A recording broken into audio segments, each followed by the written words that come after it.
When you were running for president, you said you would go to West Virginia and rally working people there against Senator Manchin, pressure him to do the right thing. MSNBC's Mehdi Hasan, who now has a weekend show on the network, challenged Bernie Sanders from the left to the point where Bernie actually appeared a bit uncomfortable. Now, I have a couple of clips here, and these are fantastic questions you have never seen before on a national or a cable news network. So I'm going to play this first clip here and then discuss it.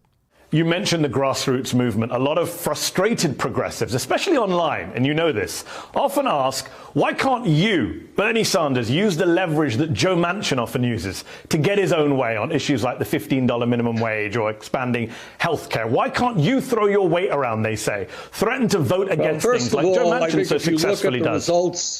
First of all, if you look at the results of what happened, look, I'm not the president. But I think what most people would tell you is what we did in the rescue plan was the most significant piece of legislation for working class people in the modern history of this country. And we're moving forward in a similar direction. We can't get everything we want. That's simply the reality. Any one person can say no. But right now, I think we are moving forward. We're going to push it as hard as we possibly can. And I'm proud of the direction in which we are moving. All right, so that's pretty good. And Bernie's answer there, not all that great, actually. Let me first address the obvious here. I love Bernie Sanders. He's moved the conversation more than anybody else. In just over 4 years, I mean, Medicare for All has become a topic of conversation on a regular basis thanks to Bernie Sanders in just 4 years. But here, clearly Bernie is able to do more than he currently is. And I'm going to get to some speculation in a second why I think he's not pushing Biden the way he can or the way that Joe Manchin is. But first, we have to recognize how it's different now than it was under Trump. Democrats right now have the White House and Congress. So under Trump, it was all about limiting the damage as much as possible. But now, with the majority, they're able to actually get something done. And with the way that the Senate is split, 50-50, a single vote can change the entire conversation. So you see how Joe Manchin uses his power to stop the progress of, say, the $15 an hour minimum wage. That was in the relief bill, in the House bill. It was taken out because it was not going to pass through the Senate because you had a handful of Democrats in the Senate vote against or be against that wage increase.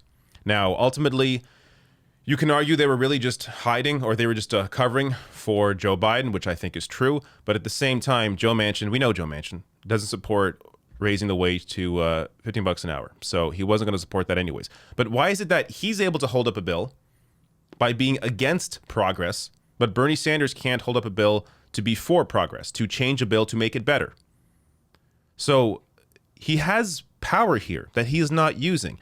Now, I think part of the reason why he is not using it is because he has a good rapport with Joe Biden. I think he is putting internal pressure on Joe Biden. I think it has led to some moves that I don't think would have happened otherwise. I don't think you would have had a $2 trillion relief bill if it weren't for internal pressure from people like Bernie Sanders. At the same time, there are definite gaps in that relief bill, obvious and clear gaps in the infrastructure package. Only having $2.25 trillion over 8 years is nothing when you look at the comparison to the COVID relief package, which was $2 trillion over 1 year, and some provisions were 2 years. So right now, AOC mentioned possibly fighting for $10 trillion over 10 years for in the infrastructure package. We'll see if they actually use their power there. But that's also where the majority of pressure should be applied, is to the progressive caucus in the House, because there's I think like 20 of them that can withhold their vote and stop a bill from going forward to potentially improve whatever bill. So that to me makes more sense than putting all this pressure on one individual, Bernie Sanders, in the Senate. But still, a pressure should be applied to both. And at the same time, these sorts of questions also need to be brought up to neoliberals, people that ultimately are never going to support, or so far have not supported, something like Medicare for All or a wage increase. So this pressure from the left is good to see on progressive lawmakers like Bernie Sanders, but ultimately it needs to be consistent and across the board to people that are not on the side of these issues generally, the way that Bernie Sanders generally is. So it's also worth keeping that in mind as well. Now, second clip here. Bernie Sanders actually gets a little more uncomfortable with this question, and I think it's also just a fantastic point. And just on Joe Manchin, you say you support getting rid of the filibuster, but Senator Joe Manchin has said he won't agree to that. He doesn't back a $15 minimum wage increase. He doesn't back the 28% corporate tax rate that's proposed. When you were running for president, you said you would go to West Virginia and rally working people there against Senator Manchin, pressure him to do the right thing. Mehdi, hold on. Let me just ask the question. Let me just ask the question, Senator. Do you think President Biden should pressure Joe Manchin in the way you said you would, or will that just make him defect to the Republican Party, some people say? First of all, talk to Joe Manchin. But second of all, there is a lot of work being done internally in terms of bringing the Democratic caucus together. Once again, we passed the most significant piece of emergency legislation, which, among other things, will cut childhood poverty in half. I expect that the second reconciliation bill will be very profound in creating millions of good-paying jobs. And by the way, I'm going to do everything that I can, along with others, in making sure that we do pass that $15 an hour minimum wage.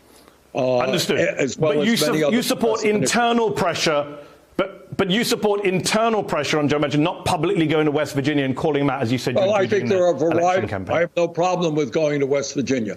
But I think we need a grassroots movement that makes it clear to Joe Manchin and everybody else in the United States Senate, including Republicans, that the progressive agenda is what the American people want. They want to raise that minimum wage to $15 an hour. They believe that health care is a human right, should be universal. They demand that the rich start paying their fair share of taxes. These are not my ideas. This is what the American people want right now. And our job is to rally the American people in every state in this country to make sure that the government starts working for the working class of this country, not just the 1%. All right. First, on that point about rallying people, it's going to be tough during a pandemic right now to physically rally people together for a march or protest to put pressure on politicians in Washington to pass anything good. So until the pandemic is over, that part of the conversation is kind of pointless until you can actually do that. But the question here brought up by Mehdi Hassan is fantastic because it also gets potentially to the heart of the issue. And that is, which way would Joe Manchin move if put under that kind of pressure? And another question you could ask is, what way would Joe Biden move if put under that kind of pressure? So let me tell you what I mean. Joe Manchin, if Bernie Sanders, went to West Virginia, or let's say in a magical world that Mehdi Hassan brought up there, where Joe Biden goes to West Virginia to put pressure on Joe Manchin to say, support Medicare for all in that wacky world, would Manchin capitulate to Joe Biden and say, okay, you've rallied my voters, they're angry at me, now I'm going to support Medicare for all? Or would that just move Joe Manchin into the Republican Party? Another scenario, as I was just alluding to, is Joe Biden. What if that kind of pressure is put on Joe Biden? So say Bernie Sanders withholds his vote on the infrastructure package, says it doesn't go far enough. Instead of Joe Biden capitulating to Bernie Sanders to get his vote, what if Joe Biden just capitulates to Joe Manchin and one or two Republicans to get their vote? So this is why most of the pressure really should be put on the Progressive Caucus in the House, because you're not going to get over a 20 vote deficit with Republicans in the House for any bill for Democrats. So it really is up to progressive lawmakers in the House to utilize their power as a bloc to vote against any bill they feel is not sufficient enough, as opposed to putting that pressure on Bernie Sanders when Democrats in the Senate could just turn around and then fall in line with Manchin and one or two Republicans. Now, I got to take issue with something Bernie said here. He said work is being done internally to bring the Democratic caucus together, using that as reasoning for why Bernie doesn't want to publicly, at least at this point, doesn't want to publicly go to West Virginia and be against Joe Manchin and push him in the right direction. Work is being done internally to bring the Democratic caucus together. Well, I don't think Joe Manchin got the memo. This story is from today, in fact. 2 Dem senators balk at Biden's new spending plan. And these sorts of stories come out all the time. Joe Manchin is consistently out there, whether it's on television, radio, whatever, discussing how what Democrats and Joe Biden are asking for is too much. So in this case, he's saying that raising taxes to 28%, the corporate tax rate to 28% is too much, even though it used to be 35% under Barack Obama. Trump came in, brought it down to 21%. Why not go back up to 35% where it was before? Yet, even with this capitulation that Joe Biden has, Manchin's saying that 28% is too high when it used to be 35. So again, this is the kind of, there is no Democratic caucus coming together when Joe Manchin keeps doing this. Why is it that Joe Manchin can keep doing this, but Bernie Sanders can't? And Joe Manchin, when he does this, he's treated as this, godlike figure by the media, as the voice of reason coming in to put a stop to Biden's crazy spending. But if Bernie Sanders came out and said, hey, this doesn't go far enough, the media would treat him like a crazy person and would treat him like the outcast. But Joe Manchin is brought in and propped up as this amazing guy for being against Democrats.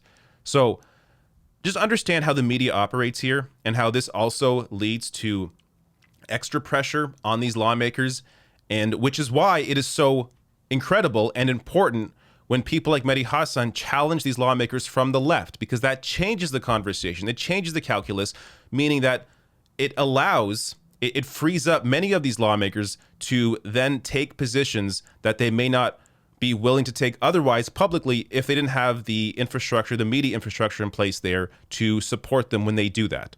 So Mehdi Hasan, of course, is one guy. So it's not enough yet to really change the entire conversation around how this pressure is applied or how progressives can use their pressure, their power. But it's a start. So it's fantastic. He has a weekend show now, and he's having these kinds of guests on, having these kinds of questions go out there.